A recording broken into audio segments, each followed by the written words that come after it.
This week's podcast is the second of three chapters with Drew Thornton. For those of you that don't know Drew was nominated in 2019 for Front of House Mixer of the Year for his work with Billie Eilish. In this chapter, Drew talks about moving up from the Rockwood Music Hall into larger venues. And also stay tuned for next week's chapter, which will be Drew talking in more technical detail about his work on the road with Billie Eilish. I'm back. All right. Cool. What transitioned you out of Rockwood? Well, I mean, pretty early on in the career of being at Rockwood, I kind of started doing shows locally and also trying to do little tiny tours here and there. And for the right artists, I took a lot of initiative of trying to learn people's names and understand what musicians were playing with, well, who, and still to this day, I mean, New York's music scene is unlike any other music scene. Like the musicianship that is in that city, it's a different level. You don't see that in anywhere else. And it, like, people want to say Nashville, challenge at Nashville, and like challenge like Memphis or Austin or anywhere else, but they might be great players, but there's like a grit and something different about that. And I will never forget that. So at that point, I started trying to take these little tiny tours, you know what I mean? Like these like van tours and trying to learn more, because I was like, okay, cool. Well, I know Rockwood, and now I know how to make Rockwood sound good. How do I make other places sound good? So I was wanting to get better at what I did. So I started doing like, shows at Webster Hall, in the studio, like at pianos, at Arlene's Grocery. I was doing shows for all kinds of artists for next to nothing because I just wanted to get like that experience. Same thing with doing a record in the studio. Right. And I started doing that more often. And then I kind of, started working for this band at Great Big World. And then their song took off, like went crazy, and they were like, hey, do you want to go around the world? Do you want to tour the world for a couple of years? And I'm like, yeah. Were you touring with them initially before that record took off? Yeah. So you're doing the cargo van and and 50 seaters and stuff like that? Yeah. We were doing tiny clubs. We were in a 15-passenger van chasing a bus.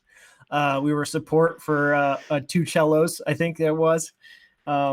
And we got the call that Christina Aguilera wanted to be a part of the song. And then we were like, oh, cool. And then all of a sudden it took off. It just rocketed up. Like it was crazy. Then we started, going to Japan and Europe, and we've got buses in the States, and it was an exciting time. So when this transition happened, one thing that I'm real curious about was, so the venue sizes changed. What was the largest venue that you were working in at that point?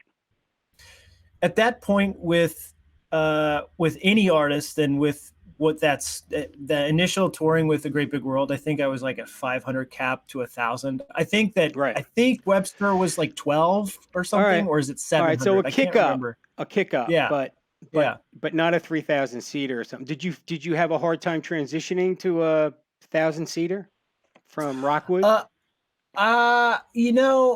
It took a little bit. It was easier to do that transition from the 500 cap rooms to like doing 1,000 cap rooms. The challenge was going from the 1,000 cap rooms to like an 8,000, arena, because I remember we were opening for Maroon 5, and I was just floored at the time. Jim Ebden, actually, now we actually know each other, and we actually have each other's numbers. He actually texts me now.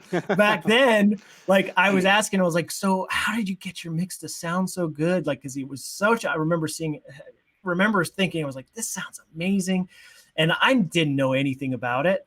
So like the first show, or we were doing 3 shows in the same console in the same place, doing Mandalay Bay for New Year's, opening for them. So it was like a huge, huge thing. And I remember being like, this is way harder. And then I was talking to the system engineer, and he was like, oh, well, you got to understand too, you're pushing a lot more information. You shouldn't rely on your eyes. You should cut what you need to cut. And he's like, let me show you. And at the time it was an SD9, and the user interface is so small. So you think you're doing something, but you're really not. Right. And that was like the second show I remember, oh, this sounds so much better. And then I'd still stay around to listen to Jim mix Maroon 5 and he would crush it. And I was like, okay, I still have so much to How learn. was he though? I mean, was he cool with you? Did Yeah, he he? was pretty chill. He was very short. He, at that time, because he was like, we were a second of three, and at that time, and I totally get it. Like he was like with them for like 6 years or something like that, and then with Aerosmith before that, and now he's with Sam Smith, so he's like top level front of house guy. Now, Yeah. so nerves. So when you made this transition and suddenly you're in an 1800 seat or a Mandalay Bay or whatever, nerves? Yeah. You got any stress going on there before the downbeat? I think I should have had more than I did, because No, like that's thinking good. about it, thinking about it, I was like, I was nervous, but I was excited, and it was like kind of like butterflies. But I was also, now that I remember, we didn't even have a monitor engineer, and I was the only tech. Oh, geez. So I was just like, wow, we're really, and looking back at that, I was just like, how, I mean, I love the guys. I don't know how, because, doing that, it takes a lot of focus to do it right. And I was, luckily, they were very understanding of me staying at the front of house position instead of jumping up on deck and like helping the monitor engineer get their wedges and their mixes and stuff. But I just remember having more fun than I did being nervous. Yeah, well, someday I'll tell you my one story of being a monitor engineer. Oh, I know how that is already. I already know how that. I'll do that one on the phone. Shoot. I'll put it to you this way: it's why I hate Art Garfunkel, but that's a whole nother story. God. For oh my gosh.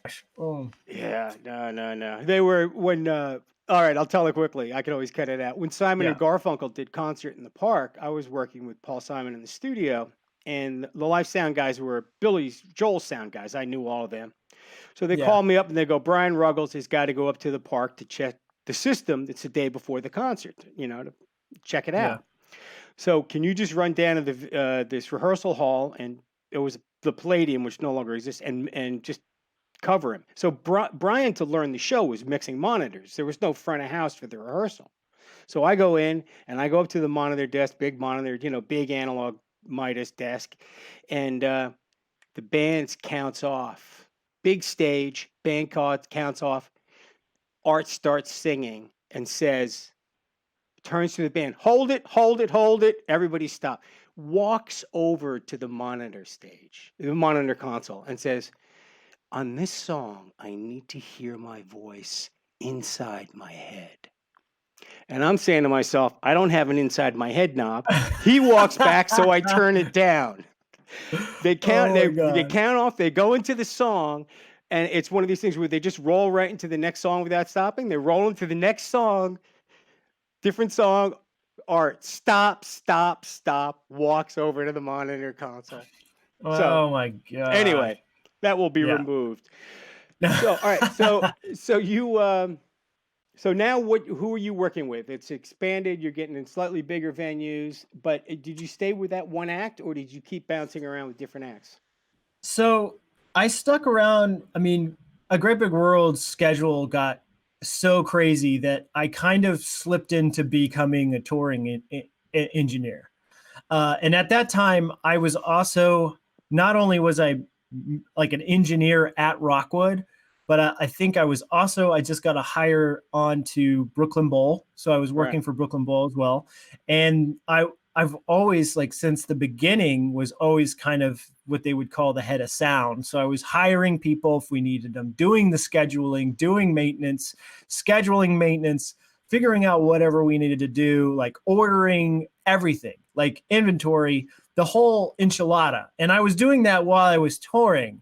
And I did touring. I was touring with The Great Big World for probably about 2.5 years total at that point. And then when they started doing their own headlining tour, I love those guys. They weren't established as their name for that song, and it didn't quite translate to the tour that we were doing. Right. And it was kind of a blow.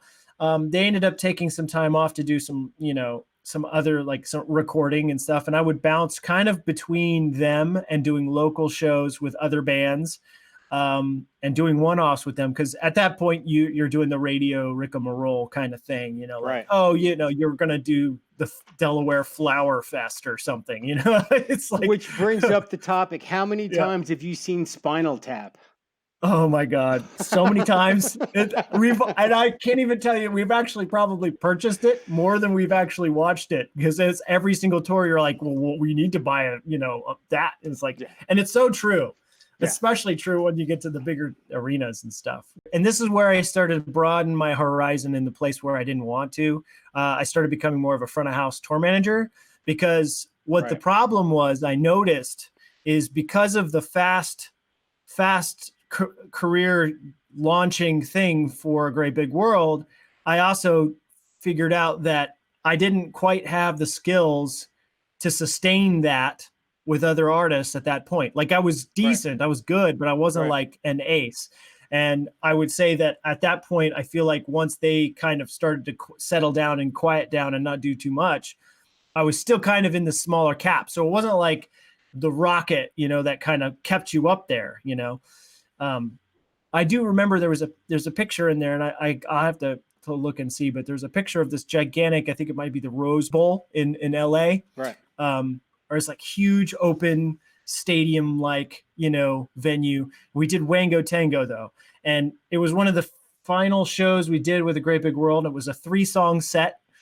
And Christina actually came and guested with us, which means I like actually got to do sound for her, but she didn't show up to the sound check, of course. Right. But Of course not. But well, of course not. But it was like, I remember doing the sound check because we had two songs that were full band, and then we finished with Say Something, which had a string quartet. And it was an awesome experience, because I feel like I was just telling someone else, I was like, as soon as I heard, when I had Oscar, the guitar player, you know, it was like, check your guitar. And he was such a shredder, but he started playing the intro, I think is to Limelight, that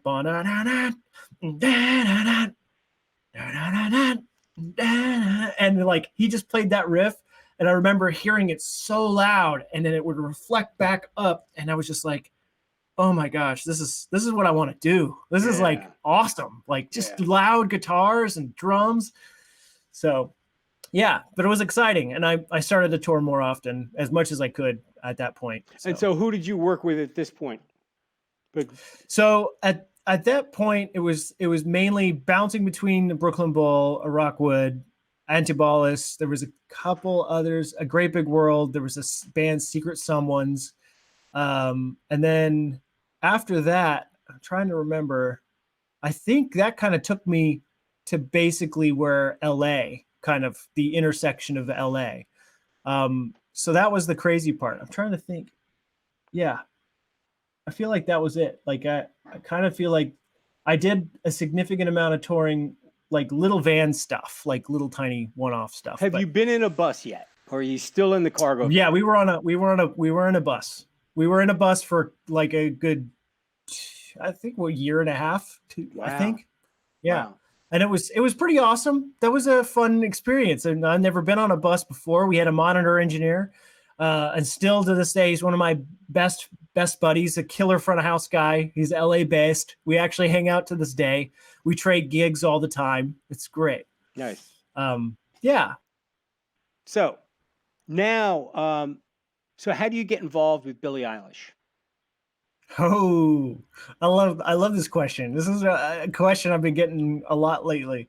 So I'll try to start it from the beginning. At this point, so her drummer's name is Andrew Marshall, and I had toured with Andrew almost the year before he got the gig. And I remember him. It was funny because we had met up for coffee. We did this artist that we were touring with this artist for like, I think we toured like maybe 8-10 weeks, and it was pretty hard like stuff. And this is the problem with me at this point in my career. I had gone from the bus and like doing these kind of cool big shows and stuff, and it wasn't always our show, but they were big and fun and exciting.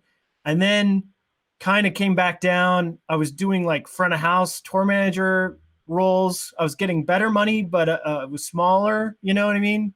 And I was kind of always the only tech.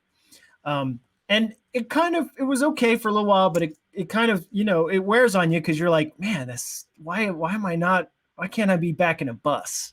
Or like, I now know what my capability is, because now I'm side by side these guys that are mixing bigger artists and their mixes are terrible. And I'm like, why am I here? What is going on? Yeah. So I was touring with this artist. She's fantastic. New York based, this artist Verte. Kelsey Byrne, and she actually was working with this producer, Mike DiCillo, who actually knew me from Rockwood, and I got in through that kind of route because Rockwood, I was, very well known in the Rockwood circuit, so a lot of people knew of me. So I did a couple tours, which was around like 10 weeks of touring with her and her drummer, Andrew Marshall, and then at the end of it, it was kind of tough because, I mean, she's a do-it-yourselfer, and she didn't have a label. She didn't have money, but she was doing pretty well and had kind of a thing going on. But it was a situation where, for instance, we would have sometimes only 3 beds for 5 people. And and we were in a van, and it wasn't always the easiest thing to sort. But to me, I feel like, that's just part of the passage. And both Andrew and I, we were like, okay, I don't think we can. Both of us kind of agreed. We were like, well, we can't do this anymore. And Andrew decided to move to LA. I already moved to LA at this point, and we got coffee, and he was telling me about this artist, Billie Eilish. And I was like, I don't know who the hell that is. I was like, I never heard of her. And he's like, dude, like, I just scored the gig. She's really on fire. And the crazy thing is when I became like more of a freelance engineer and an independent front of house engineer, I would pay attention to social media numbers to figure out what was a fair rate and what kind of tour we were doing. Because honestly, because the thing is like, you know that you have to understand what is fair, because people will always be like, oh, well, we can only afford to do this. And you have to also hold yourself to the price that makes sense. I find also these days when I'm like quoting a mix or something, you can see so much about a person's lifestyle that it can help you. Do you know what I mean? Oh, you're vacationing in the Bahamas and you're on a private jet? Well, I'm not going to worry too much, Yeah. Anyway. Exactly. Well, no, it's a tool that can be used for you and against you.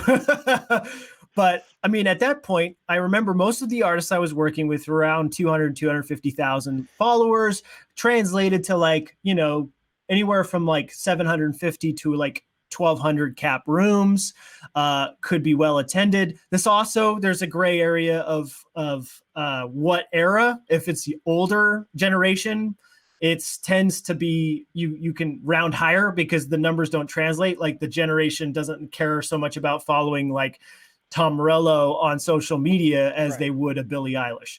So it's like those kinds of things. You're not like, okay, cool. So I was kind of paying attention, and I remember she was doing a 500 cap tour and she had like 800,000 followers. And I was just like, this doesn't make any sense at all. Yeah. Like, who is this person? So I was following her, and I was like, I actually knew the engineer that was on the gig at the time.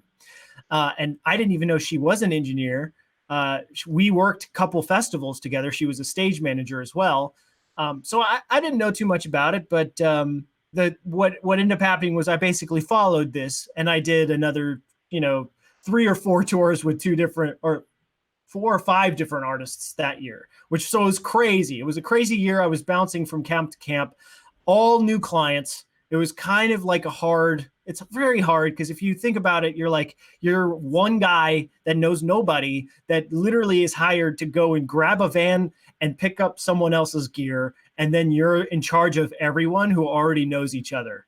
So it's like a very interesting dynamic. You know what I mean? Like you're talking about a band that could have been together for a year, but they've toured together. So they know each other really well. They know their idiosyncrasies. They know, what's funny and what's not. So you kind of have to always be on guard and respectful. And And I found myself in this position of like being exhausted because I was like, I'm going from camp to camp being a front of house tour manager. It's just like, I'm like, and I'm not particularly good at taking care of people because I'm a child.